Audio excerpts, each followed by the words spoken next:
Good morning, students. Welcome back in this period. Today we have to learn lesson number 12, India gains independence. Okay, let us see page number 56 of your textbook. Let's start. During the period of Second World War, Indian freedom struggle had become more extensive. Extensive means vast or comprehensive. Okay, or you may say massive. Massive. During the period of second world war का जो period था तब Indian freedom struggle जो था वो बहुत क्या हो गया कॉम्प्रिहेंसिव, यानी हर जगह फैल गया. It spread all over the nation, all over the country. The demand for independence of India was gaining its strength. और जो ये जो डिमांड थी, कौन सी डिमांड थी? इंडिया का इंडिपेंडेंस, भारत का स्वातंत्र्य. ठीक है, वो बहुत जोरों शोरों पे थी. The British rulers realized that it was necessary to take a serious note of it. और फिर ब्रिटिश गवर्नमेंट को भी ये पता चल गया था कि नहीं, अभी ये वो इतना बड़ा साम्राज्य, इतना बड़ा देश वो नहीं संभाल सकते. ठीक है. Accordingly, the British government started preparing various plans for granting independence to India.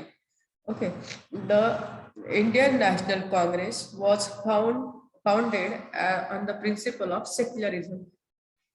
Secularism means धर्म निरपेक्षता. ठीक है, यानी separation of the state from religious institution. That means secularism. The Indian National Congress was founded on the principle of secularism.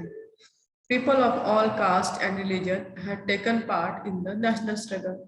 पूरे देशवासियों ने, चाहे वो कोई भी धर्म का हो, पंथ का हो, सबने मिलके, कोई भी कास्ट का हो या कोई भी रिलीजन का हो, सबने पार्टिसिपेट किया फ्रीडम स्ट्रगल में. Okay, to weaken this movement the British adopted the policy of divide and rule. उन्होंने कोशिश की, ब्रिटिशर्स ने, उन्होंने पॉलिसी भी अपनाई, डिवाइड एंड रूल, यानी एक दूसरे के विरुद्ध भड़काना और उन पे राज्य करना, दोनों को अलग करना और राज्य करना, यानी specially Hindu and Muslim people. Its consequence was the establishment of Muslim League. और इसी का नतीजा, इसी का परिणाम क्या हुआ कि मुस्लिम लीग की स्थापना हुई. In 1913, Dr. Muhammad Iqbal, a well-known poet, put forth the thought of an independent Muslim state.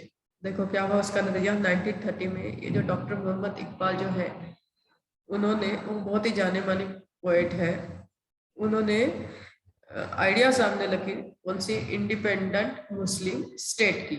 Okay, letter Chaudhary रहमत Ali put up the idea of Pakistan. बाद में ये जो है रहमत अली, उन्होंने भी इसको बढ़ावा दिया. ठीक है, पाकिस्तान की आइडिया इनकी ही थी.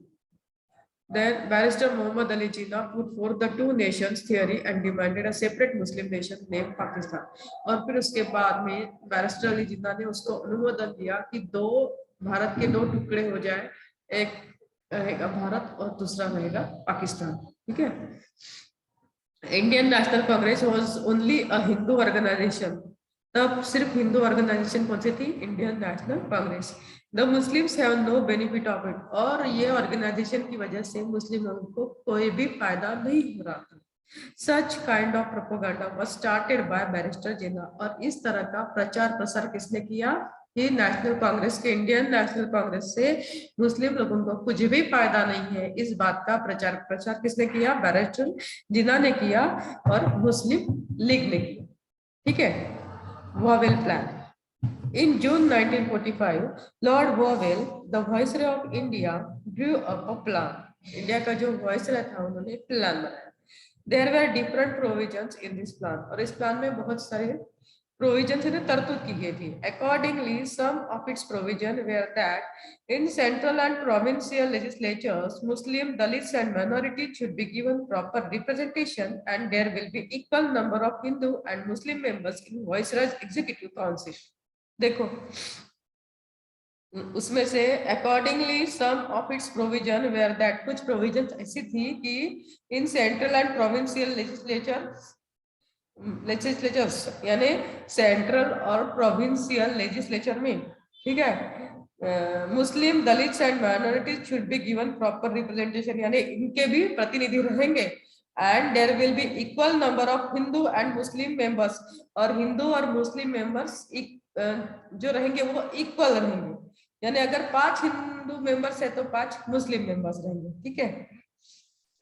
In Viceroy's Executive Council, ठीक है। A meeting of all major political parties in India was organized at Simla to consider the Wavell Plan. फिर एक मीटिंग ली गई, meeting of all major political parties, ठीक है, जितने भी मेजर पॉलिटिकल पार्टीज थी उनकी मीटिंग हुई, और वो मीटिंग कहाँ पर ऑर्गेनाइज की गई? शिमला में, to consider the Wavell plan. Wavell का जो ये प्लान था उसके ऊपर डेलिब्रेशन या डिस्कशन करने के लिए, okay. Barrister Jinnah insisted that only the Muslim League should have the right to suggest the names of Muslim representative at the Viceroy's Executive Council. और बैरिस्टर जिन्ना ने क्या इंसिस्ट किया, किस बात का आग्रह धरा? That only the Muslim league should have the right, सिर्फ मुस्लिम लीग को ही अधिकार रहेंगे, राइट यानी अथॉरिटी, ओके, अधिकार रहेंगे किस बात के? To suggest the names of Muslim representative, वो मुस्लिम रिप्रेजेंटेटिव का ही नाम सजेस्ट करेंगे to the Viceroy's executive council. But the Congress oppose it, लेकिन कांग्रेस जो था वो अपोज में था। Therefore, the Wavell plan could not be successful. Now, cabinet mission. After the end of Second World War के होने के बाद में, the British rulers were in favor of granting freedom to India. British ruler जो थे वो favour में थे कि इंडिया को अभी इंडिपेंडेंस देना चाहिए, आजाद करवाना चाहिए। The parliament in the parliament, British Prime Minister Attlee clarified the British policy regarding India. और ब्रिटिश पार्लियामेंट में जो ब्रिटिश प्राइम मिनिस्टर थे, क्या नाम था उनका? एटली, क्लैरिफाइड द ब्रिटिश पॉलिसी, उनकी इंडिया को लेके जो ब्रिटिशर्स लोगों की पॉलिसी थी उन्होंने उसको लोगों वहां पर पार्लियामेंट में रखा। अकॉर्डिंग टू इट, उस पॉलिसी के तहत, मीन्स प्लानिंग के तहत, okay, we can say the right of Indian people to draft their own constitution was recognized, यानी इंडियन लोग अपना खुद का क्या बनाएंगे? अपनी खुद की कॉन्स्टिट्यूशन बनाएंगे। According to it, the right of Indian people to draft their own constitution was recognized. ठीक है। It was also made clear that the issue of minorities will not come in the way of India's independence. और minority से लेके कोई भी problem India के independence पे नहीं आएगा, यानी माइनॉरिटी ये पॉइंट ही नहीं रहेगा। In March 1946, a delegation यानी शिष्टमंडल of British ministers, namely Patrick Lawrence, Stafford Cripps, and A.V. Alexander put forth England's plan regarding India in front of Indian leaders. और बाद में ये तीनों लीडर्स ने मिलके और उनके कुछ और मेंबर्स ने मिलके एक प्लान इंडियन लीडर्स के सामने रखा। This is called cabinet mission, और उसी प्लानिंग को क्या कहते हैं? कैबिनेट मिशन कहते हैं। Some of the provision in the plan were not acceptable to the Congress. उनके प्लान के तहत क्या था? उन्होंने जो कुछ प्रोविजंस करके रखे थी उस प्लानिंग में, वो कांग्रेस को एक्सेप्ट नहीं थी। Similarly, there was no provision of independent state for the Muslim, so the Muslim League was unsatisfied. और कोई भी प्रोविजन भी नहीं थी किसे? No provision of independent state for the Muslim, मुस्लिमों को भी इंडिपेंडेंट स्टेट मिलेगा ऐसी कुछ तरतूब, यानी ऐसा कुछ उसमें लिखा ही नहीं था। So the Muslim league was unsatisfied, इसलिए मुस्लिम लीग के जो लीडर्स थे या मेंबर्स थे वो सेटिस्फाइड नहीं थे, डिसकंटेंट थे, ठीक है, discontented. Therefore cabinet mission was not fully accepted. Now direct action day. Since the demand of Pakistan was not being fulfilled, the Muslim League decided for direct action day. जब ये demand जो थी पाकिस्तान की, जो उन्होंने पुट फॉरवर्ड की थी, जब उसको डिनाई किया गया, रिफ्यूज किया गया, वो फुलफिल नहीं हो सकी, मुस्लिम लीग ने क्या? They decided for direct action, okay. Accordingly 16 अगस्त 1946 was declared to be observe as direct action day, और फिर 16 अगस्त ये जो दिन था ना, इसको उन्होंने क्या घोषित किया? Direct action day. The followers of Muslim League resorted means what? Resorted to violent ways, means they experimented violent ways, यानी मार धाड़ करना, दंगे भड़काना, Then there were Hindu-Muslim riots, यानी हिंदू-मुस्लिम के दंगे भी हो गए in various parts of the country. There were massacres in the Naukoli region in the province of Bengal. Bengal में ये जो नावखली रीजन जो प्रदेश था ना, वहां पर कत्ल भी की गई, लोगों को मार डाला गया brutally. To stop this violence, Gandhiji went there without giving any thought to his own life. He tried his best to establish peace there. और गांधी जी खुद के बारे में न सोचते हुए, ऐसा भी हो सकता था उनको कुछ हो जाता या उनको मार डाला जाता, लेकिन उन्होंने खुद के बारे में न सोचते हुए वहां पर गए और वहां पर उन्होंने शांति प्रस्थापित करने की कोशिश की. Establishment of interim government. While the blaze of violence had arisen in the country, Viceroy Wavell established the interim government. यानी ये जो ज्वाला जो थी भड़क रही थी वायलेंस की, ठीक है, viceroy Wavell establish the interim government. Viceroy जो वॉवेल नाम का वाइसराय था, ब्रिटिश वाइसराय, उन्होंने क्या किया, he establish the interim government. उन्होंने इंटरिम गवर्नमेंट की स्थापना की. Pandit Jawaharlal Nehru was the head of this government. और इस गवर्नमेंट के हेड कौन थे? Pandit Nehru. The Muslim League initially denied means refused to participate in the interim government. पहले इन्होंने नकार दिया कि वो पार्टिसिपेट नहीं करेंगे इंटेरियम गवर्नमेंट में, but later participated in it, लेकिन बाद में वो सहभागी हो गए. But since the leaders of Muslim league adopted the policy of obstruction, Muslim league के जो लीडर थे उन्होंने कौन सी पॉलिसी अपनाई? Policy of obstruction. Obstruction means what? Act of stopping something. Hence the interim government could not work smoothly. और इसलिए ये जो था इंटीरियम गवर्नमेंट वो अच्छी तरह से काम नहीं कर सका. Now Mountbatten plan. England's Prime Minister Attlee had announced that England would leave its dominion on India before June 1948. England के जो प्राइम मिनिस्टर थे जिनका नाम था एटली, उन्होंने क्या अनाउंस किया? That England would leave its domination on India before June 1948.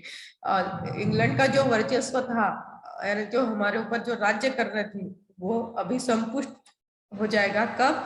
जून 1948 में. On the background of transfer of power in India, Lord Mountbatten was appointed as Viceroy of India. और ये जो पावर जो ट्रांसफर करने थे इंडिया के हाथ में, इंडियन लीडर्स के हाथ में, उसके लिए लॉर्ड माउंटबेटन जो थे उनकी अपॉइंटमेंट की गई as a viceroy of India. Mountbatten held discussions with prominent leaders of India. उन्होंने डिस्कशन किया मेन जो लीडर्स थे, प्रोमिनेंट यानी मेन लीडर्स जो थे, इंपॉर्टेंट लीडर जो थे इंडिया के, उनके साथ. Thereafter he prepared a plan of creation of India and Pakistan as two independent nations. और फिर उन्होंने प्लान बनवाया. कौन सा प्लान बनवाया? कि इंडिया और पाकिस्तान दो अलग अलग नेशन बनेंगे. National Congress oppose the plan of partition. Indian National Congress ने उसका विरोध किया कि यह इस तरह से प्लान नहीं बनेगा. Unity of nation was the basic stand of Indian National Congress. उनका मेन क्या था इंडियन नेशनल कांग्रेस का? देश की यूनिटी, ठीक है, एकता, अखंडता. But the Muslim League remained adamant on the creation of Pakistan. लेकिन मुस्लिम लीग के जो लीडर्स थे ना, वो अपनी बात पर अड़े रहे. उनको क्या चाहिए था? पाकिस्तान ही चाहिए था, सेपरेट. पाकिस्तान का क्रिएशन चाहिए था, निर्माण चाहिए था. National Congress was left with no option but to accept the decision of partition with complete helplessness.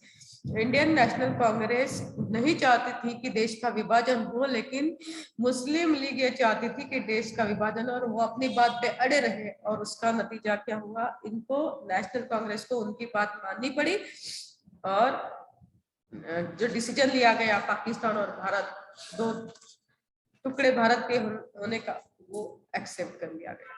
ठीक है students, now our period is over and we have to stop today here, and remaining portion of this lesson we will see in the next period. Indian Independence Act, India got independence. These 2 points we will learn in tomorrow's period. Okay, till then it's your duty, read lesson carefully, underline hard words, find out meaning from dictionary and note down all the words in the copy and learn it by heart. Okay, and now my period is over. Bye bye, take care.